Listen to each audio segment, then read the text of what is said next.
now let me introduce a well-known home economist, Marion Ralston of Betty Crocker's staff. For some time now, we've had the efficiency of modern kitchen equipment, the dependability of high-quality ingredients, and the science of standardized measurements. To these, the Betty Crocker method adds a fourth factor necessary for perfect cakes, a standardized and exact procedure for blending ingredients, which reduces actual mixing time to just 4 minutes. Now, you all know there are certain basic preparations we make before starting to mix a cake by any method. First, we are careful to have all our ingredients at room temperature, about 70 to 75 degrees, so they will blend readily. The shortening is kept at room temperature, so it's soft but not melted.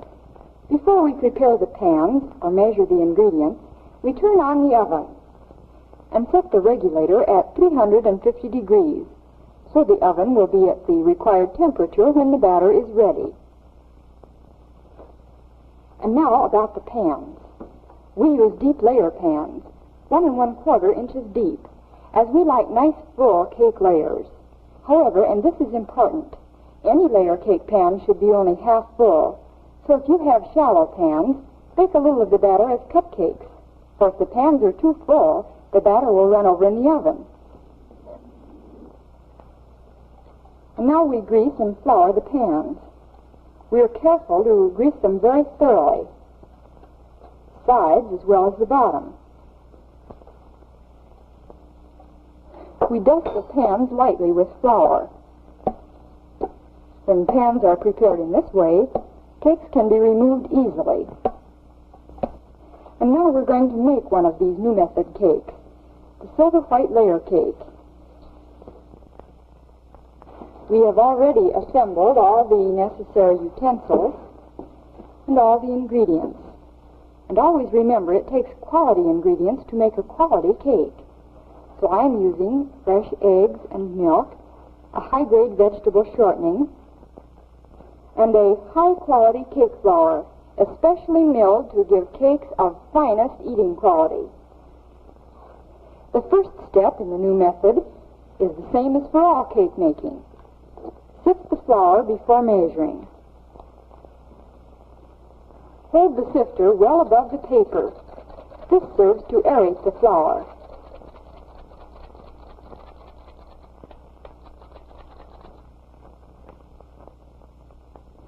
Then, spoon the sifted flour lightly into a standard measuring cup. Heat the flour. Then level it with a straight-edged knife. When filling the cup, be careful not to shake it or knock it, or the flour will pack down.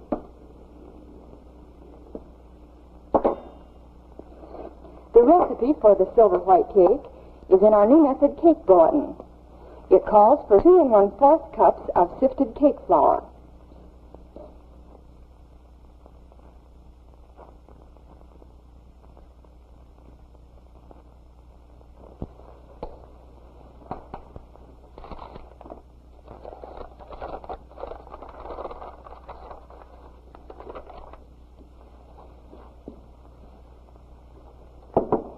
This recipe calls for 4 teaspoons of double-action baking powder.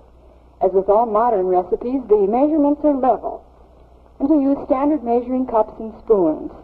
A teaspoonful means a level teaspoonful. Exact measurements are as necessary for us in cake making as for a druggist in filling a prescription. And we add 1 teaspoonful of salt.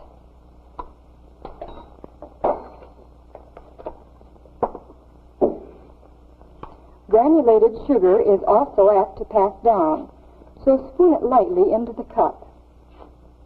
Notice in this new method we add the sugar to the flour and other dry ingredients in the sifter. That's quite different from the old creaming method. We are using 1 1/2 cups of sugar.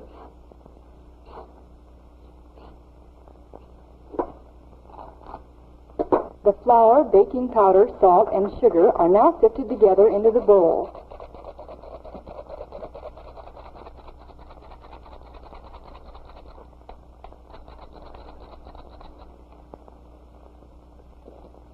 And all of you who shun dishwashing, please note only one mixing bowl in this new method. Next, measure the shortening. The silver white cake recipe calls for 1/2 cup of high-grade vegetable shortening. You see, at room temperature, the proper type of shortening is soft and easy to handle, but not melted. In measuring shortening, press it firmly into the measuring cup, and of course measure level. The shortening is added without creaming. This is another way the new method differs from the old method.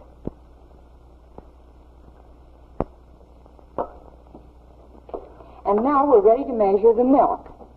We like to use a liquid measuring cup with the extra rim above the 1 cup mark.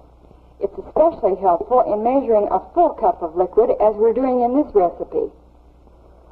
Remember that the appearance of the level in looking down at a cup may be misleading. So the only accurate check is the one made at eye level.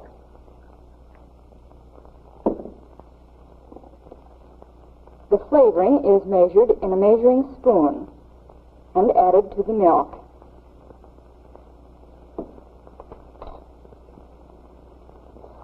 Now add the liquid directly to the dry ingredients in the shortening. Recipe, we're adding 2/3 of the liquid before mixing.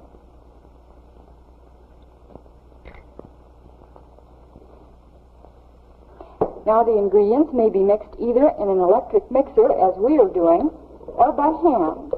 You'll find that hand mixing is equally satisfactory. Be sure to note the time the mixing is begun. The first mixing period requires 2 minutes. Start the electric mixer at slow speed so the flour mixture won't scatter. Then, as the dry ingredients become moistened, increase the speed to medium.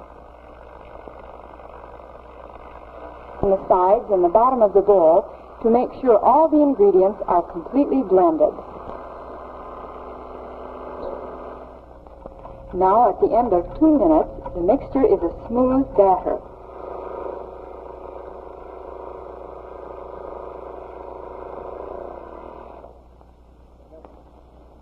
Add the remaining 1/3 cup of liquid.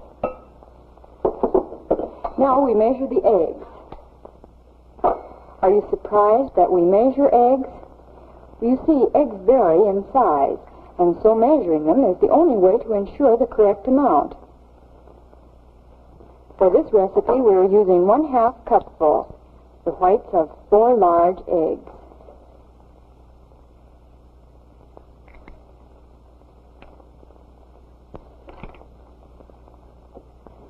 Add the egg whites unbeaten. Beat the mixture for exactly 2 more minutes, making a total mixing time of only 4 minutes. What a difference that is from the old conventional method.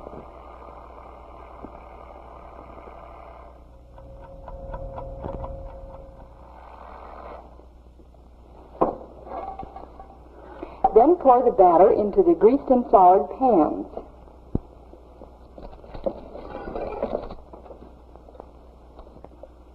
Notice how thin the batter is, but don't be alarmed. It's not a mistake. Batters made by this new method are usually thin. The pans should be just half filled.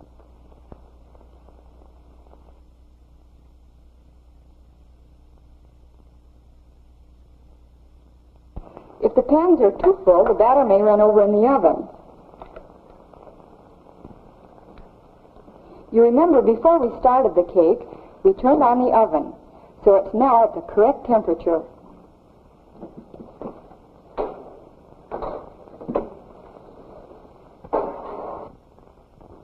Place the pans on a rack just below the center of the oven.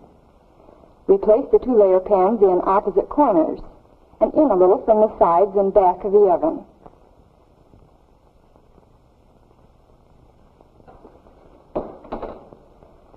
And don't peek while the cake is baking. When the minimum baking time is up, touch the top lightly. If the surface springs back and no impression remains, the cake is done.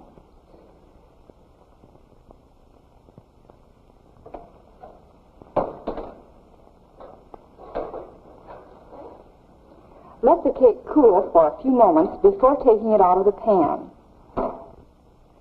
To remove the cake, carefully loosen it from the pan at one side.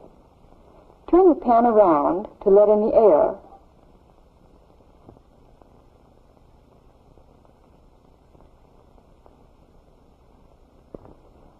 Then turn it onto a wire rack to cool.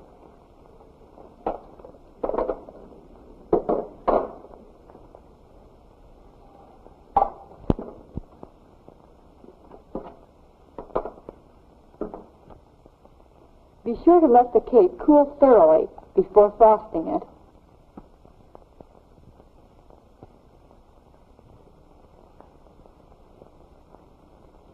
A luscious, creamy icing adds the finishing touch to a beautiful cake. And last, and most important, the new Betty Crocker method produces superior cakes with especially fine texture. Cakes deliciously moist with a tender, melt-in-the-mouth eating quality. The pink maraschino party cake. The gold cake.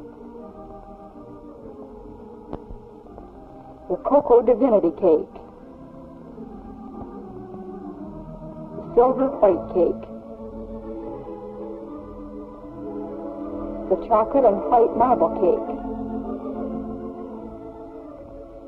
Cakes beautiful to look at and delicious to eat. Cakes you can be proud of.